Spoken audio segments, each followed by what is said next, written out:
শীতের দিনে ঘুম থেকে উঠতে এত প্যারা লাগে। আজকে সকাল সকাল ঘুম থেকে উঠে গিয়েছিলাম, কারণ আজকে আমার কাজিনের বাসায় দাওয়াত। থেকে উঠে এখানে একটা কুইক ব্রেকফাস্ট করে নেব। এখন ইদানিং ইনস্টাগ্রামে যাই দেখে সেগুলাই ট্রাই করতে ইচ্ছা করে। এই কিউট ইমোজির পরোটাটা দেখেছিলাম, সেটাই আজকে ট্রাই করলাম। নাস্তা করে ঝটপট শাওয়ার নিয়ে এখানে আমার আজকের আউটফিট বের করলাম। এখানে একটা সুন্দর ড্রেস বের করেছি, সাথে ম্যাচিং করা কানের দুল, ব্যাগ আর জুতা। তারপর আমরা রেডি হয়ে বের হয়ে গিয়েছিলাম। আমাদের প্ল্যান ছিল আমরা আরো সকাল সকাল যাব, বাট বের হতে হতে লেট হয়ে গিয়েছে। আজকে আমরা যাব আমার খালাতো বোনের শ্বশুর বাড়িতে। ওর শ্বশুর বাড়ি হচ্ছে নবীগঞ্জের ওখানে, যেহেতু নদী পার হয়ে যেতে হবে, তো আমরা প্ল্যান করেছিলাম যে সকাল সকাল বের হয়ে যাব। তো যাই হোক, আমরা 2টার মধ্যে ওই বাসায় চলে গিয়েছিলাম। আর আমরা যেহেতু নদীর এই পার থাকি, তো আমাদের জন্য নৌকার এক্সপিরিয়েন্সটা খুবই ভয়াবহ, কারণ আমরা অনেক ভয় পাই। আর আমরা সচরাচর এত নৌকা দিয়ে যাতায়াতও করি না, তো আমরা এই জার্নিটা আবার অনেকটা এনজয় করি, আবার ভয়ও পাই। আমাদের বাসা থেকে আমি, আমার ভাই, ভাবি আর আয়রা গিয়েছিলাম। আর আমার নানু বাসা থেকে আরো অনেকেই গিয়েছিল, যে যার মতো চলে গিয়েছিল আর কি। তো এই তো আমরা নদী পার হয়ে অনেকক্ষণ রিক্সা দিয়ে যেতে হয়। যেহেতু শীতের দিন ছিল, ওয়েদারটাও খুবই সুন্দর ছিল, তো আমরা চলে গিয়েছিলাম আমার বোনের বাড়িতে। আজকে আমি প্রথমবারের মতো এসেছি, রিসেপশনের সময় আমার যাওয়া হয়নি।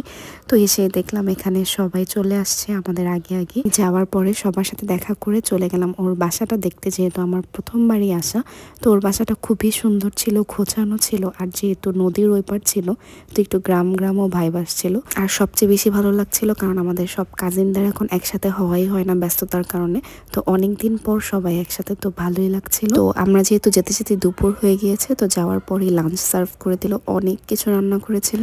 লাঞ্চে ছিল পোলাও, তারপর ডিম, বেগুন ভাজা, মাছ, তারপরে কাবাব ছিল, চিকেন আর বিফ ছিল। আজকে আমরা খুবই শর্ট নোটিসে চলে আসছি। 1 সপ্তাহের মধ্যে প্ল্যান করে আমরা সবাই একসাথে হয়ে গিয়েছি। আসলে সবার আগে আমাদের অল্প কয়েকজনের যাওয়ার কথা ছিল, পরে আস্তে আস্তে সবাইকে বলা হয়েছে। তো যাই হোক, সবাই খাওয়া দাওয়া শেষ করে আমরাও খেতে বসে পড়লাম। তো আমি নিয়েছিলাম পোলাও, তারপর কাবাব ছিল, ভেজিটেবল, ও হ্যাঁ ভেজিটেবলও ছিল, আমি আগে হয়তো বলি নাই। তারপর রুই মাছ ছিল, তারপর ডিম ছিল, সবকিছু দিয়ে মজা মজা করে খেলাম। আর রোস্টও ছিল, আর সবার লাস্টে খেয়েছিলাম বিফ। আমাদের খেতে খেতে প্রায় বিকাল হয়ে গিয়েছিল, যেহেতু শীতের দিন তাড়াতাড়ি সন্ধ্যা হয়ে যায়। তো খাওয়া দাওয়া শেষ করে আমরা সবাই এখানে মিলে টিভি দেখছিলাম। তারপরে এখানে সবাইকে আমি তাড়া দিলাম যে রেডি হওয়ার জন্য, কারণ আমরা ছাদে যেয়ে সবাই ছবি তুলবো। তো এখানে সবাইকে তাড়া দিতে দিতে সবাই একসাথে উঠে গেলাম ছাদে। আর আমরা সবাই একসাথে হলে আর যাই করি না কেন, আমরা এত পরিমাণে ছবি তুলি। আর আমার ভাবিরা ছিল, আমার ভাবিগুলা এত ছবি তুলতে লাইক করে। আর সবচেয়ে মজার ব্যাপার হলো, আমরা কোথাও গেলে আমাদের বোনের সংখ্যাই বেশি থাকে, ভাই বোনের সংখ্যা, কিন্তু ওই দিন আমাদের ভাবির সংখ্যা বেশি ছিল, এর জন্য ভাবিদের বেশি প্রায়োরিটি দেওয়া হয়েছিল। আমরা ছাদে ওঠার পরে সবাই ইচ্ছা মতো ছবি তুললাম, কারণ একটু পরে সন্ধ্যা হয়ে যাবে, আর আলো চলে গেলে আর ছবি ভালো আসবে না। তারপর আমরা ছবি টবি তুলে চলে গিয়েছিলাম নিচে, কারণ সন্ধ্যা হয়ে যাচ্ছিল। আমরা আর্লি বাসায়ও চলে যাব, কারণ যেহেতু নদী পার হয়ে যেতে হবে, আমরা একটু ভয় পাই সবাই।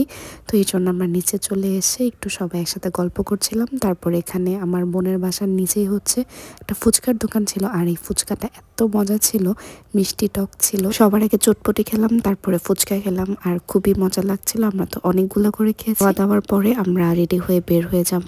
অনেক মজা করেছি সবাই, আমাদের সবারই খুব ভালো লেগেছে। হুট করে প্ল্যান করে চলে আসছি সবাই। তো এখন সবাই বের হয়ে নৌকা দিয়ে চলে যাব বাসায়। আজকের দিনটা খুবই সুন্দর ছিল। That was it for today. Thank you so much for watching. Take care and bye by.